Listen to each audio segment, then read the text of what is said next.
Hello friends, आज मैं आपको बताएंगे प्रकाश का परावर्तन तथा अपवर्तन का ऑब्जेक्टिव क्वेश्चन। आपको देखने को मिलेगा क्या? प्रकाश का अपवर्तन या परावर्तन या अपवर्तन, ये दोनों से आपको मिलेगा ऑब्जेक्टिव क्वेश्चन। तो चलिए स्टार्ट करते, ज़्यादा बात नहीं करके। कहता है कौन सा लेंस को अपसारित कहते हैं? तो अपसारित कहते हैं अवतल लेंस को, अभिसारित कहते हैं अभिसारित कहते हैं किसको? अभिसारित कहते हैं उत्तल को, अपसारित कहते हैं अवतल को। तो इतना आपको समझ आ गया होगा। चलिए आगे बढ़ जाते हैं। दंत विशेष से कभी कहता है दंत विशेष किस दर्पण का उपयोग मरीज को दांतों को प्रतिबिंब देखने के लिए किया जाता है? तो कोई भी जानता है अवतल, किसका? अवतल का उपयोग करते हैं। अवतल दर्पण का उपयोग करते हैं कहाँ? दांत को उसको चेक करने के लिए। चलिए आपको आगे बढ़ जाते हैं। गोलीय दर्पण के परावर्तक पृष्ठ के वृत्ताकार सीमा रेखा का व्यास कहलाता है। तो क्या कहलाता है? गोलीय दर्पण के द्वारा, गोलीय दर्पण के द्वारा देखा जाता है। चलिए आगे बढ़ जाते हैं। अगला है यदि किसी बीम की प्रतिबिंब आवर्धन ऋणात्मक है तो उसका प्रतिबिंब का आकृति कैसा होगा? अगर मान के किसी भी प्रतिबिंब का आवर्धन ऋणात्मक हो जाएगा, यानी माइनस में चल जाएगा, तो उसका प्रतिबिंब कैसा दिखाई देगा? तो उसका प्रतिबिंब वास्तविक एवं उल्टा दिखाएगा, वास्तविक एवं उल्टा। तो आपको ए इज द करेक्ट आंसर हो जाएगा, ए आपको आंसर हो जाएगा। चलिए आगे बढ़ जाते हैं, आगे आपको बढ़ना। अगला कहता है किसी शब्दकोश के छोटे अक्षर में पढ़ने के लिए आप निम्नलिखित में कौन सा लेंस पसंद करेंगे? और मान के चलिए छोटा अक्षर है लिखा हुआ, कितना कम से कम अक्षर रहना चाहिए जो हमको पढ़ने में सुविधा आना चाहिए? तो आपको कम से कम आना चाहिए 5 सेंटीमीटर फोकस दूरी, एक उत्तल लेंस रहना चाहिए, उत्तल लेंस। तो आपको B is the correct answer हो जाएगा। तो आपको बी हो जाएगा क्या आंसर। चलिए आगे बढ़ जाते हैं। अगला है क्वेश्चन कहता है देखिए एक प्रयोग में अवतल दर्पण द्वारा किसी भी बीम प्रतिबिंब का पर्दे पर प्राप्त किया जा सकता है। तो दर्पण की फोकस दूरी को निर्धारित करने के लिए प्रयोगकर्ता को मापने की जरूरत क्या है? जरूरत है। तो आपको क्या हो जाएगा आंसर?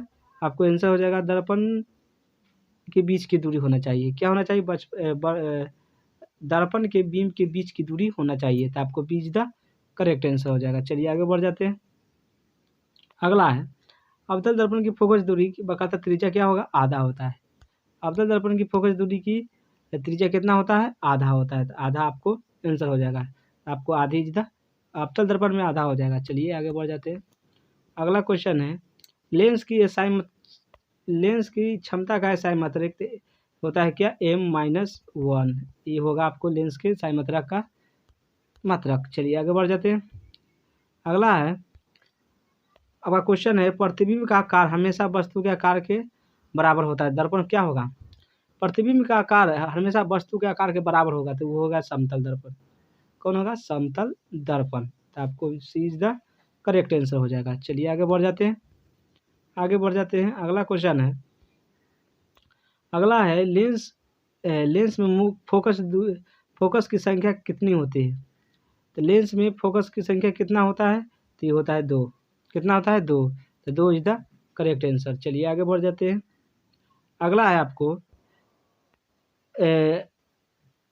सर्च लाइट का परावर्तक सतह होता है, सर्च लाइट का, तो ये होता है अवतल दर्पण पर। अवतल दर्पण पर सर्च ज़्यादा लेता है। चलिए आगे बढ़ जाते हैं।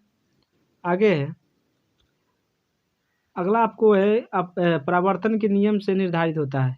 तो परावर्तन का नियम क्या है? तो आपतन कोण अपरावर्तन कोण। तो आपको ए इज द करेक्ट आंसर हो जाएगा, ए। तो आपतन कोण अपरावर्तन कोण आपको आंसर हो जाएगा। चलिए आगे बढ़ जाते हैं। कथी कहता है क्वेश्चन है प्रकाश के परावर्तन के कितने नियम है? तो कोई भी जानते हैं प्रकाश के परावर्तन के कितने नियम है? 2। प्रकाश के परावर्तन के कितने नियम है? 2। तो आपको क्या हो जाएगा? 2 इज द करेक्ट आंसर। चलिए आगे बढ़ जाते हैं। कोई भी जानता है दाढ़ी बनाने में कौन सा दर्पण का उपयोग करते हैं? तो उत्तल दर्पण को। उत्तल दर्पण का उपयोग उत्तल दर्पण नहीं होगा, दाढ़ी बनाने में उपयोग करते हैं अवतल दर्पण। आपको सी इज द करेक्ट आंसर हो जाएगा, सी। अवतल दर्पण का उपयोग करते हैं। चलिए आगे बढ़ जाते हैं। आगे है आपको समतल दर्पण द्वारा प्रतिबिंब कैसा बनेगा? तो समतल दर्पण द्वारा हमेशा काल्पनिक बनेगा। कैसा बनेगा? काल्पनिक। समतल दर्पण द्वारा कैसा प्रतिबिंब बनेगा? काल्पनिक। चलिए आगे बढ़ जाते हैं। किस लेंस के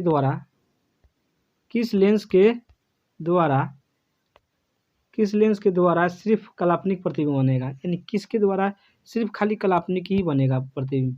तो ये उत्तल दर्पण में आपको खाली काल्पनिक बनेगा, वो अवतल में वास्तविक उल्टा भी बनता है। चलिए आगे बढ़ जाते हैं।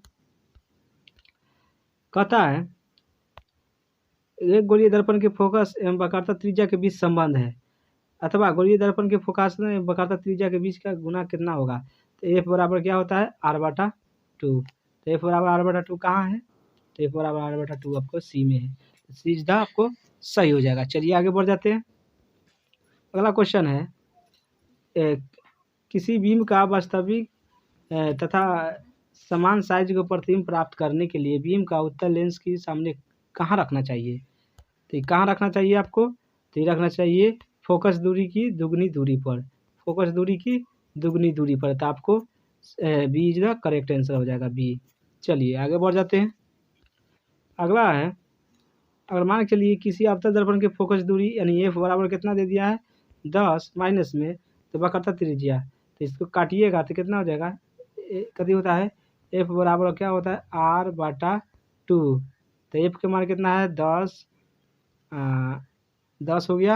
आर के मान हमको निकालने का है, ये कितना है? 2। तो 10 दूना 20 माइनस में, तो आपको 20 सेंटीमीटर आपको आंसर हो जाएगा। तो आपको B is the correct answer. चलिए आगे बढ़ जाते हैं।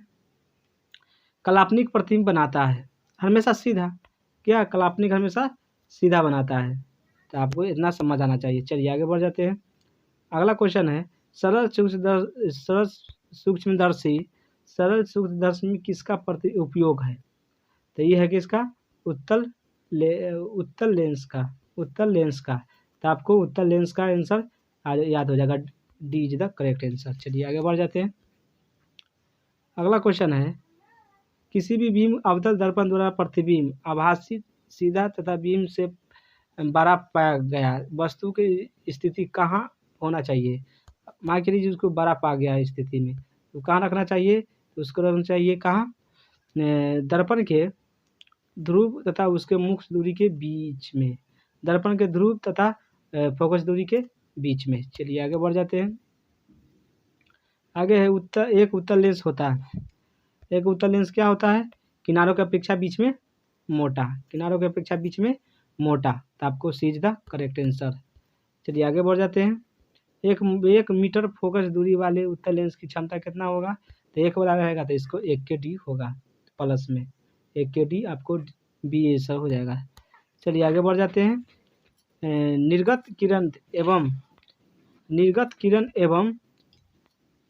किरण एवं अभिलंब के बीच का कोण क्या कहलाता है? तो ये परावर्तन कोण कहलाता है। क्या? परावर्तन कोण। तो आपको B is the correct answer हो जाएगा। चलिए आगे बढ़ जाते हैं। आगे है निम्नलिखित में कौन सा पदार्थ लेंस बनाने के लिए प्रयुक्त नहीं किया जाता है? तो मिट्टी को लेंस बनाने के लिए प्रयोग नहीं किया जाता है, मिट्टी को प्रयोग नहीं करते। चलिए आगे बढ़ जाते हैं। अगला है किस दर्पण हमेशा वस्तु प्रतिबिंब बड़ा बनाता है? किस दर्पण का वस्तु है जो हमेशा बड़ा प्रतिबिंब बनाता है? तो अवतल को बड़ा बनाएगा, उत्तल को छोटा बनाएगा। चलिए इतना समझ आ गया होगा। अगला है 2D क्षमता वाले लेंस को फोकस दूरी कितना होना चाहिए? तो 2D रहेगा, उसको फोकस दूरी कितना रहेगा? तो 2D रहेगा तो उसको 30 सेंटीमीटर रहना है, मानी दुगना होगा। चलिए आगे बढ़ जाते हैं। क्वेश्चन है एक गोलीय दर्पण की वक्रता त्रिज्या यानी r इतना दे दिया है, तो उसको फोकस निकाले कहता है। तो एफ बराबर r/2। तो 50 का आधा कितना होगा? 25। तो 25 सेंटीमीटर आपको आंसर हो जाएगा। चलिए आगे बढ़ जाते हैं। आगे क्वेश्चन कहता है अवतल दर्पण से परावर्तन के बाद किरण किस बिंदु पर जाके गुजरती है? तो ई फोकस दूरी पर जाके गुजरती है, यानी एफ आपको आंसर हो जाएगा, फोकस दूरी। चलिए आगे बढ़ जाते हैं। अगला क्वेश्चन है आपको अगर किसी अवतल दर्पण के फोकस दूरी तथा वक्रता त्रिज्या का संबंध किससे थे? एफ बराबर क्या होता है? r/2। तो एफ बराबर r/2 कहाँ है?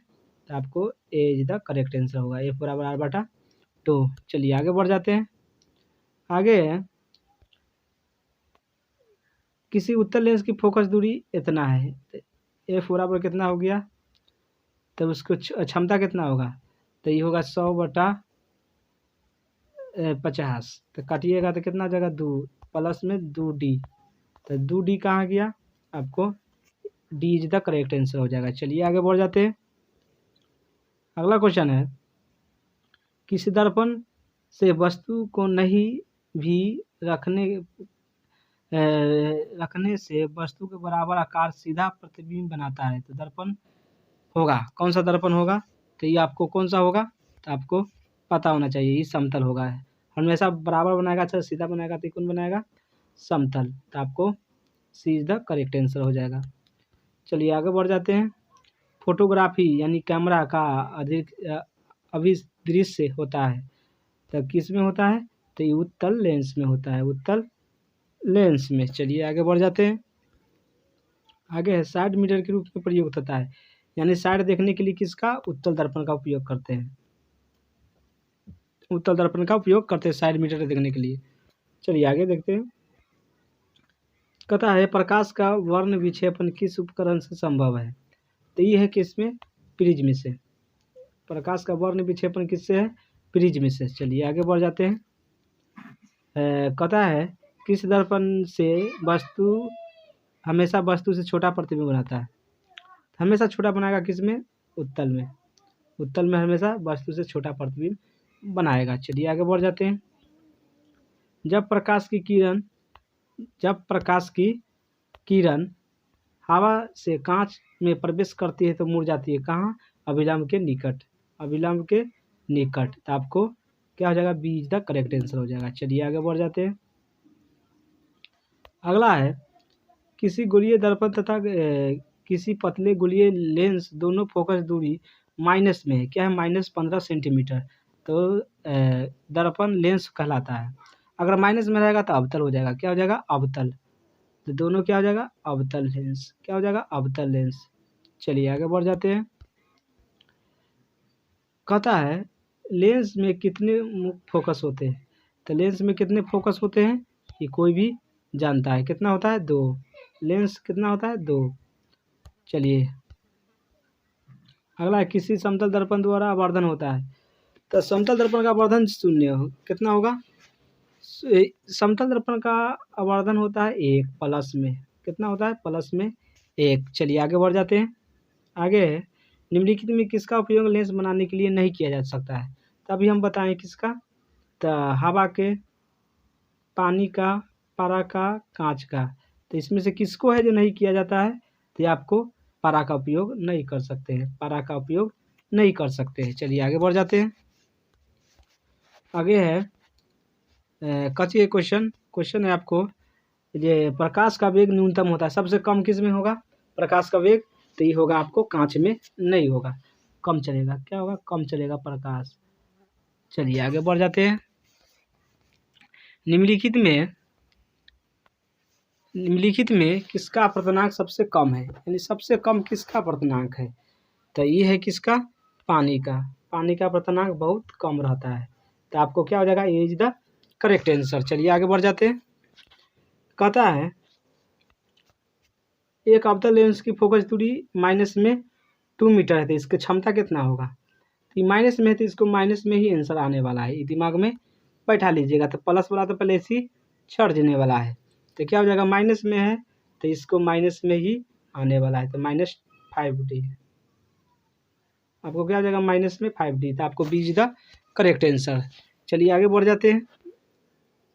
अगला क्वेश्चन है, क्वेश्चन कहता है, किसी माध्यम की प्रकाश अगर मान के 2 ×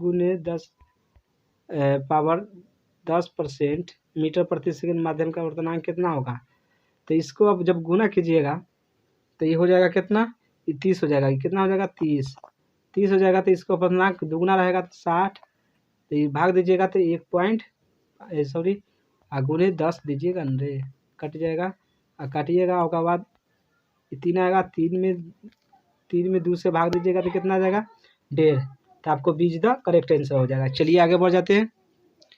आगे बढ़ते हैं। अगला क्वेश्चन है, एक गोलीय दर्पण की बकाता त्रिज्या एक गोलीय दर्पण की वक्रता त्रिज्या कितना है 32 सेंटीमीटर। तो फोकस दूरी कितना होगा, तो फोकस दूरी कितना हो जाएगा ये 16 सेंटीमीटर। दूर से भाग दीजिएगा, आंसर हो जाएगा। चलिए आगे बढ़ जाते हैं। एक उत्तल लेंस की फोकस दूरी प्लस में 0.5 मीटर है, तो उसकी क्षमता कितना होगा। अगर प्लस में है तो आंसर भी प्लस में आने वाला है, ये दिमाग में बैठा लीजिएगा। तो कितना हो जाएगा +2D तो आपको सी इज द करेक्ट आंसर हो जाएगा। चलिए आगे बढ़ जाते हैं। कहता है एक अवतल दर्पण की फोकस दूरी 10 सेंटीमीटर, कितना 10 सेंटीमीटर, तो फोकस दूरी कितना हो जाएगा 20 सेंटीमीटर। क्या कि F बराबर R/2 होगा, तो R/2 तो ये गुना होगा 10 दूना 20। चलिए आगे बढ़ जाते हैं। क्वेश्चन है एक प्रकाश किरण एक समतल दर्पण पर लंबवत आपतित होता है, परावर्तन का कोण कितना होगा। तो आपतित होगा, परावर्तन का कोण कितना होगा 90 डिग्री का। कितना का, नहीं में क्वेश्चन ई गलत हो गया। क्या होगा क्वेश्चन गलत है। चलिए आगे बढ़ जाते हैं। एक गोलीय दर्पण की फोकस दूरी अगर 12.5 सेंटीमीटर है तो उसकी वक्रता त्रिज्या कितना होगा। तो उसको मान चलिए जो 12.5 सेंटीमीटर फोकस दूरी है तो उसका वक्रता त्रिज्या तो ये हो जाएगा 25 सेंटीमीटर। कितना हो जाएगा 25, 12.5 कितना होता है 25, तो आपको 25 सेंटीमीटर क्या हो जाएगा आंसर। इतना आपको समझ आना चाहिए। चलिए आगे बढ़ जाते हैं। अगला क्वेश्चन देखिए। क्वेश्चन है कहता है दो समांतर समतल दर्पण के बीच रखी गई वस्तु को सिद्धांत कितने प्रतिबिंब बना सकते हैं। अगर दो को चीज रखा हुआ है उसके प्रतिबिंब कितना रखा तो अनंत बन सकेगा, अनंत बनेगा, इनमें कोई लिमिट नहीं है जो कितना बन सकता है। चलिए आगे बढ़ जाते हैं। आगे है क्वेश्चन कहता है फोकस दूरी वाले लेंस में किसी वस्तु तथा उसके वास्तविक प्रतिबिंब के बीच का न्यूनतम दूरी कितना होता है। तो ये आपको 4F होगा, फोकस दूरी 4 गुना चौथाई बढ़ जाएगा। चलिए आगे बढ़ जाते हैं। अगला है यदि वस्तु 40 सेंटीमीटर फोकस दूरी वाले उत्तल दर्पण से आपको 40 सेंटीमीटर दूरी स्थित पर उसका प्रतिबिंब के बीच की दूरी कितना होगा। ये देखिए आ गया क्या, आपको हो गया है रोमनिकल आ गया है। तो रोमनिकल आपको पार्ट थर्ड में लेके आएंगे, इसको पार्ट सेकेंड रह देते हैं, इसको थर्ड में लेके आएंगे खाली रोमनिकल। तो चलिए वीडियो अच्छा लगा तो लाइक सब्सक्राइब एंड शेयर भी कर सकते हैं। देखने के लिए थैंक्स।